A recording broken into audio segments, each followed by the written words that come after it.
Hi friends, welcome back to my channel சமையல் with தனு. இன்றைக்கி நம்ம என்ன பார்க்க போகிறோன்னா ஒரு டேஸ்டியான கருவேப்பிலை சட்னி எப்படி செய்கிறது அப்படிங்கிறத தான் பார்க்க போகிறோம். வீடியோக்கு போகிறதுக்கு முன்னாடி நம்ம சேனலை சப்ஸ்கிரைப் பண்ணலன்னா சப்ஸ்கிரைப் பண்ணி பெல் ஐக்கானை கிளிக் பண்ணிக்கோங்க. ஓகே ஃப்ரெண்ட்ஸ், இப்போ வீடியோக்குள்ளே போகலாம். ஃபஸ்ட்டு தேவையான இன்க்ரீடியன்ட்ஸ் என்னென்னு பார்க்கலாம். பாருங்கள், கருவேப்பிலை ஒரு கப் எடுத்துருக்கிறேன். அடுத்து வேர்க்கடலை எடுத்துருக்கிறேன். ஒரு 2 டேபிள் ஸ்பூன் அளவுக்கு வேர்க்கடலை, ஒரு டேபிள் ஸ்பூன் அளவுக்கு உளுந்து, ஒரு 5 வரமிளகா, சின்ன வெங்காயம் ஒரு 10-15 சின்ன வெங்காயம் வந்து கட் பண்ணி வச்சுருக்கேன். அதே போல் பூண்டு ஒரு 5 பல் கட் பண்ணி வச்சுருக்கேன். அப்புறம் புளி வந்து ரொம்ப அதிகமாக போட்டுறாதீங்க, இது உங்களுக்கு பார்த்தாவே தெரியும், ஒரு சின்ன நெல்லிக்காய் அளவுக்கு புளி.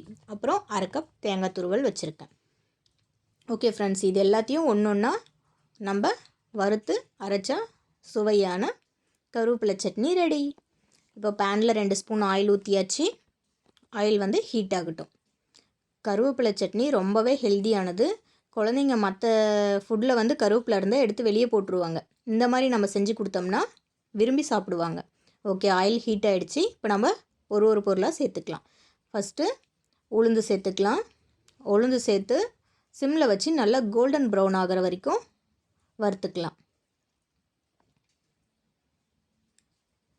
உளுந்து இப்போ தான் நல்லா பொரிய ஆரம்பிச்சிருக்கு. நல்லா சிம்மில் வச்சுக்கோங்க, இல்லாட்டி தீஞ்சிடும். ரொம்ப தீக்காதீங்க. நல்லா எந்த அளவுக்கு கோல்டன் ப்ரௌனாக வறுக்க முடியுமோ அந்த அளவுக்கு வறுத்துக்கோங்க. அது வந்து நல்ல டேஸ்ட்டை கொடுக்கும். பார்த்திங்கனாவே தெரியும், நல்லா கலர் சேஞ்ச் ஆகிட்டு வருது. இப்போது வேர்க்கடலை சேர்த்துக்கலாம்.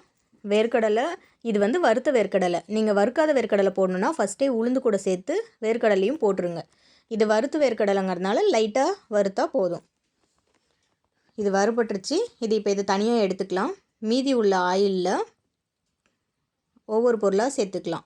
வரமிளகா, அடுத்து சின்ன வெங்காயம் போட்டுக்கலாம். சின்ன வெங்காயம் வரமிளகா, பூண்டு எல்லாமே நல்லா வதங்கணும்.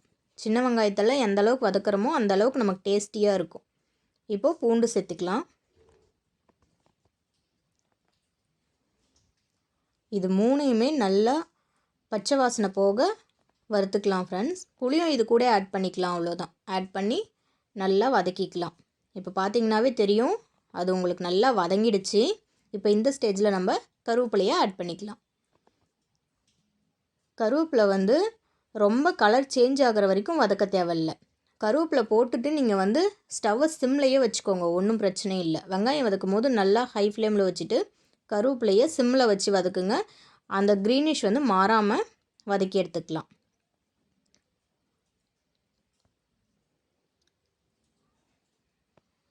இப்போ பார்த்தாவே தெரியும், நல்லா உங்களுக்கு வதங்கிட்டு இருக்குது பாருங்கள். கருவேப்பிலை கலர் மாறவே கிடையாது. இப்போது நல்லா கருவேப்பிலை வதங்கிடுச்சு, ஆனால் கொஞ்சம் கூட கலர் மாறாமல் நல்லா க்ரீனிஷாகவே இருக்குது பாருங்கள். சூப்பராக இருக்குது பார்க்குறதுக்கு. இப்போது தேங்காய் ஆட் பண்ணிக்கலாம். தேங்காய் ஆட் பண்ணி சும்மா ஒரு நிமிஷம் வதக்கினா போதும் ஃப்ரெண்ட்ஸ். ரொம்ப நேரம் தேங்காய் வந்து நம்ம வதக்கிட்டு இருக்கணுங்கிற அவசியம் இல்லை. அதை லைட்டாக ஒரு நிமிஷம் வதக்கினாவே போதும். பாருங்கள், நல்லா வதங்கிடுச்சு. இதை நல்லா ஆற வச்சு அந்த உளுந்தையும் வேர்க்கடலையும் சேர்த்து நல்லா அரைச்சி எடுத்துக்கலாம். ஓகேங்களா?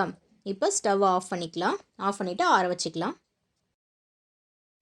பாருங்கள் ஃப்ரெண்ட்ஸ், நல்லா ஆற வச்சு உப்பு போட்டு இப்போ நம்ம அரைச்சி எடுத்தாச்சு. கொரகொரப்பாக தான் அரைச்சிருக்கிறேன், ரொம்ப நைஸாக அரைக்கல. இப்போ இதில் நம்ம தாளிப்பை சேர்த்துக்கலாம். பாருங்கள், எண்ணெயில் கடுகு, உளுந்து, கருவேப்பிலை அவ்வளோதான் போட்டு தாளிச்சிருக்கேன். வேறு எதுவும் இல்லை. டேஸ்ட்டு